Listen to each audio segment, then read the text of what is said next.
Alright guys, welcome back to another video. In today's video, I want to break down today's trade I was able to take on the Nasdaq.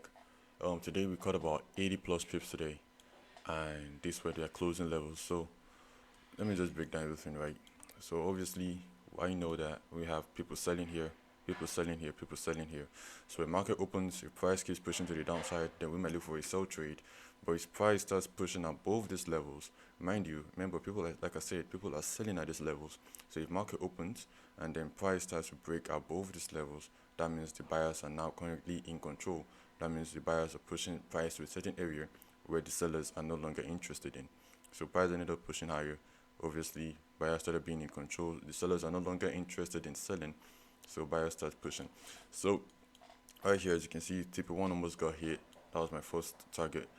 Target one almost got hit, but we ended up edging. We kind of ended up edging. As you can see, price ended up edging. So I ended up closing out my first trade right here because I entered with two positions. This was the first area I closed out my position at. And why did I do that, right? So most likely because when price was pushing to the upside, I was looking to my left, right? Let's check this to move. Okay, for some reason I can't move.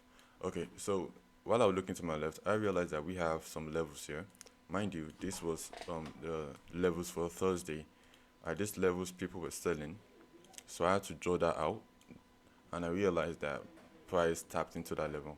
So when price tapped into that level, we would have just closed at this level, and then you started seeing sellers coming into the market.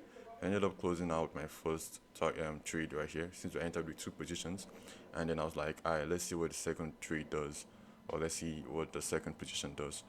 But as price was still pushing, I was like, man, it's done, man. I have to just close, because even though there are buyers still in control here, I do not want to you know, get in a situation where I lose a trade because I missed out on a level. So when I found out this level was still occurring, like I said, this was on Thursdays. This was Thursday's level where people were selling at. So for price to start reacting off of that level, I knew okay, we might not still buyers might not actually still be in control at this point. We are entering a level where people were selling before. So obviously we can see the push to the downside. People are selling because of that level. So close to TP1, but I wasn't greedy. I didn't want to hold this trade and say, oh, what if price actually hits my TP1 and then TP2? But I was like, let me just take away, or from what I'm seeing, let me just do the right thing I believe I need to do. So even though price tap into this level and again keeps pushing to the upside, I wouldn't have any doubt of me, or I wouldn't start doubting myself saying, oh, I should have held the trade, I should have done this.